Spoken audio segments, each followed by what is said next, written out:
주님께서 여러분과 함께 루카가 전한 거룩한 복음입니다.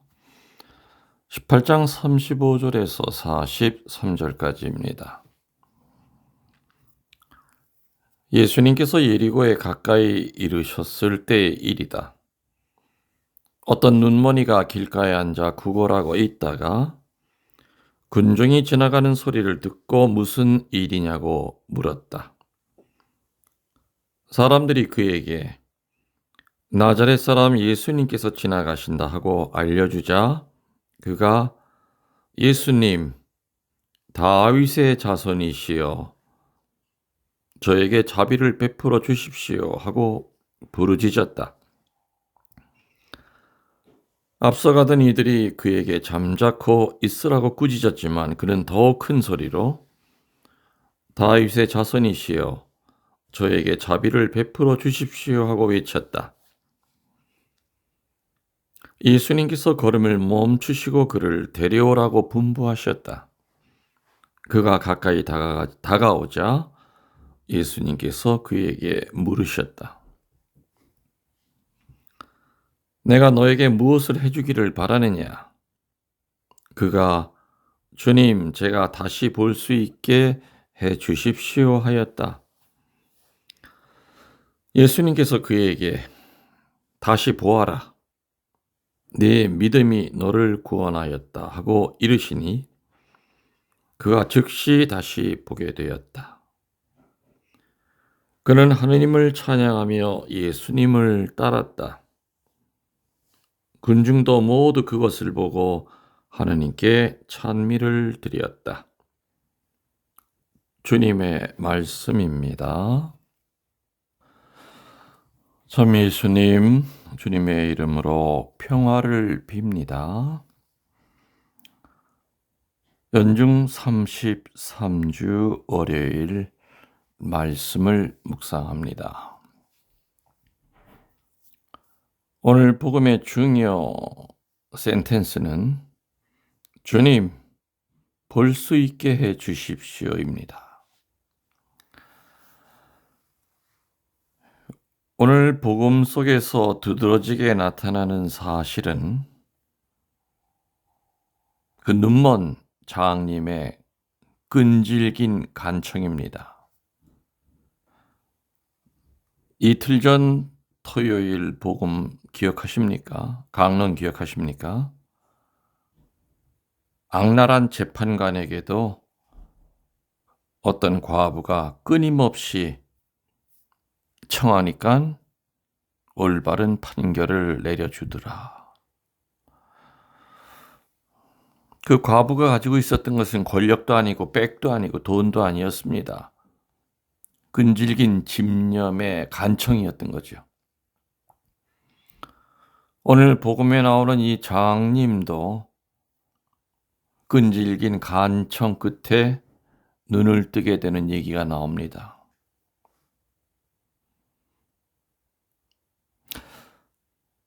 예수님께서는 유월절을 지내기 위해서 예루살렘으로 올라가시는 길이었습니다. 이럴 때에는 순례자들이 무리를 지어 예루살렘으로 함께 여행을 같이 했지요. 그 순례자들 가운데 유대인들의 스승이라고 불렸던 랍비들은 그 순례자들과 같이 길을 걸으면서 길에서 가르쳤던 겁니다. 걸어가면서 가르쳤던 겁니다. 아니면 잠시 어느 장소에 머물면서 지나가는 순례자들에게 교훈을 주고 성경을 해석해 주고 또 훈화를 했던 겁니다.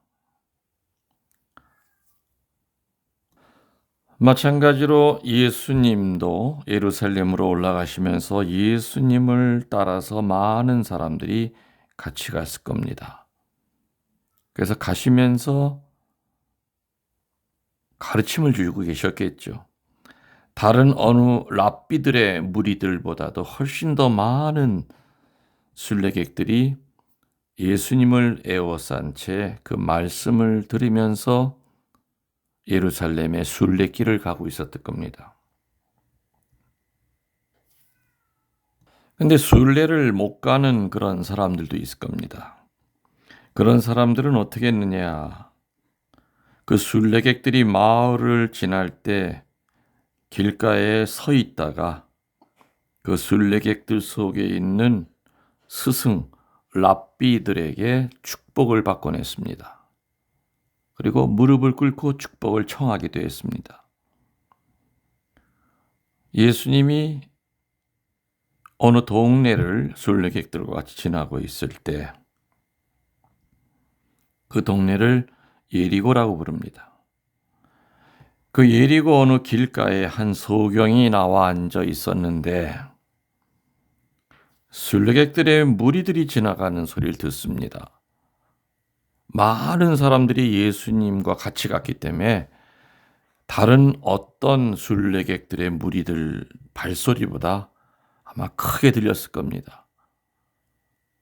웅성대는 소리가 들렸을 겁니다.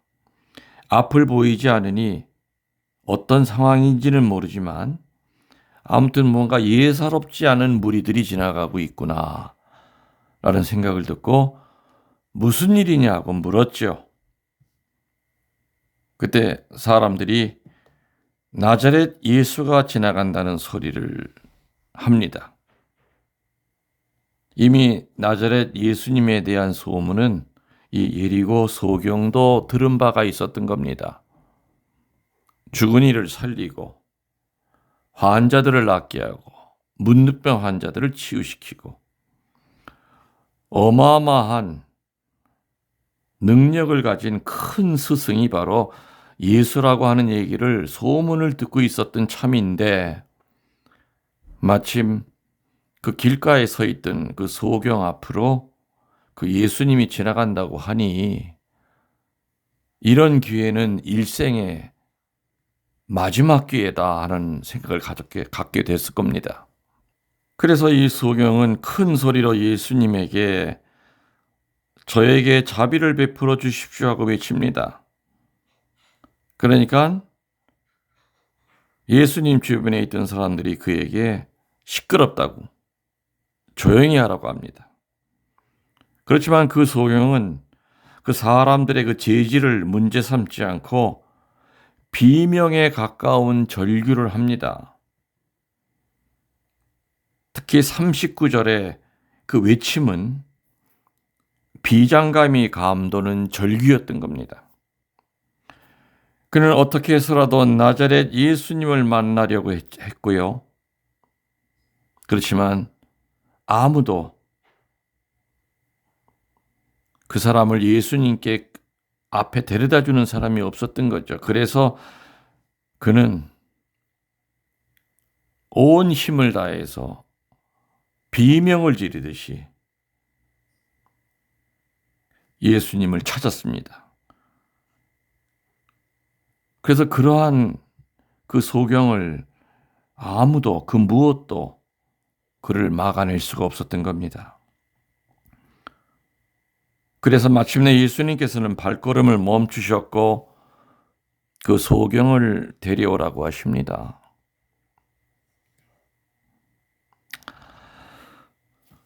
여러분들, 우리가 기적을 원할 때도 바로 그 소경이 보여준 그러한 마음 자세의 태도가 분명히 요구가 됩니다. 다시 얘기해서 하느님의 기적이 나타나게 되는 것은 감상적인 그런 마음의 단초가 되는 게 아닙니다. 아유, 나에게 기적이 있었으면 얼마나 좋을까 하는 이런 감상적인 마음이 하느님의 기적을 일으키질 않습니다. 그야말로 마음속에서 솟아나는 정열적이면서도 강렬한 절규가 예수님의 기적을 만들어냅니다. 이해되시겠지요? 내 병이 나았으면 좋겠다 하는 막연한 희망이 아니라 주님은 내 병을 낫게 해주실 거라는 거, 그리고 기도할 때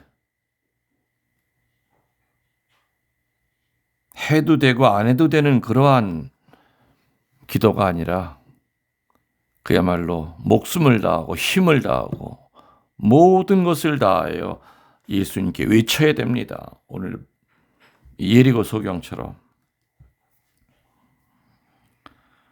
오늘 복음의 예리고 소경이 그토록 부르짖어서 눈을 뜨게 되는 은혜를 받았다면 우리들의 눈은 어떠합니까?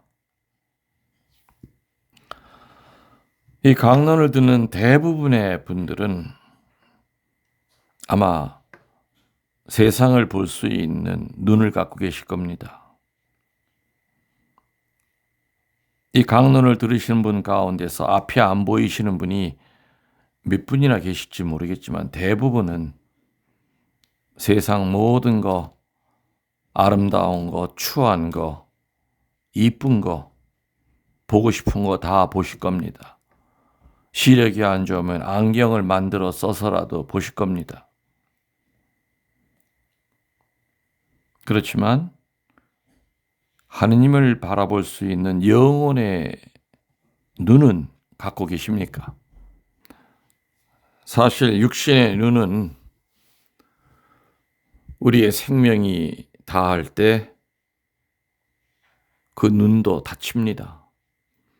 그러나 영적인 눈이라고 하는 것은 천국에서도 하느님을 볼 수 있는 그러한 눈이기 때문에 사물을 볼 수 있는 눈보다도 비교가 안 될 정도로 귀한 눈입니다. 지난 10월 3일 힐링 피스 가든 축성 미사가 끝나고 2부 이제 음악회를 할 때 앞이 안 보이는 어느 형제, 그분은 펜프루스트입니다. 정말 펜프루스를 잘 보시는 분이죠. 사람들은 그분의 그 연주에 박수를 보내고 감동을 받았습니다. 근데 그분은 앞이 안 보이시는 분입니다. 그날 그분이 그런 얘기를 하셨어요. 여러분들은 신부님이 이렇게 만들어 놓은 힐링 피스 가든을 보면서 참 아름답다, 이쁘다, 정말 은혜로운 장소다 하면서 눈으로 보고 감탄했지만 저는 아무것도 못 봅니다. 제 아내도 역시 아무것도 못 보는 그런 사람들입니다. 그렇지만 저는 영의 눈을 가지고 있습니다. 그렇기 때문에 세상 것은 안 보인다 하더라도 영의 눈을 가지고 살기 때문에 불편한 것이 없습니다. 그리고 또 이런 재주도, 악기를 연주할 수 있는 재주도 주셨습니다. 그래서 하느님은 참 평등하신 분이다, 공평하게 주시는 분이다 하는 것을 저는 깨닫습니다. 이런 말을 하심으로써 눈뜬 사람들을 부끄럽게 했습니다. 그날 많은 분들이 이 미사하고 있는 사람 가운데서 앞이 안 보이는 분이 있다는 것을 전혀 의식을 못했을 겁니다. 그러나 그분은 저는 앞이 안 보이는 소경입니다. 여러분들이 볼 수 있는 그 아름다운 것을 저는 아무것도 못 봅니다.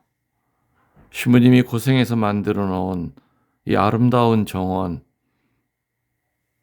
제가 얼마나 보고 싶겠습니까? 그렇지만 저는 영의 눈으로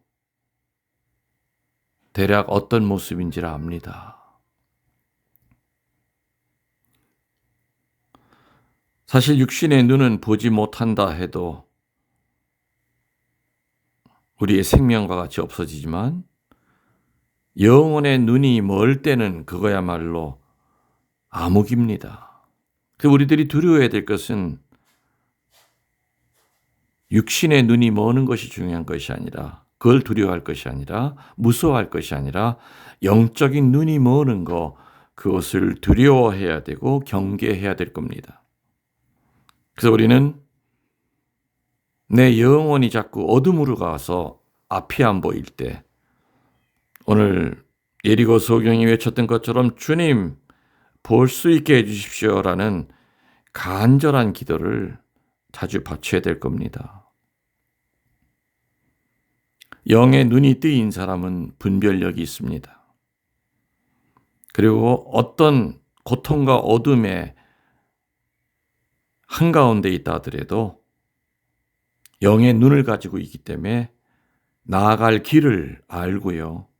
어떤 문을 열어야 될지도 정확히 알고 엽니다. 그러나 영의 눈이 멀어 있는 사람은 작은 어둠이 오더라도 금세 다리가 꺾입니다. 주저앉고 맙니다. 예리고 소경이 분명히 원했던 것은 육신의 눈을 뜨게 해달라는 거였지만 우리들은 다 보고 삽니다. 그래서 우리들에게 있어서 볼 수 있게 해달라고 하는 그 의미는 영적인 것을 볼 수 있게 해달라는 거, 천상의 것을 볼 수 있게 해달라는 거, 그게 바로 우리들의 기도가 되어야 될 겁니다. 여러분의 영의 눈이 뜨이기를 기도합니다. 여러분들 만나기 전부터 사랑했습니다. 전능하신 천주 성부와 성자와 성령께서는 이 말씀을 듣는 모든 이들에게 강복하소서. 아멘.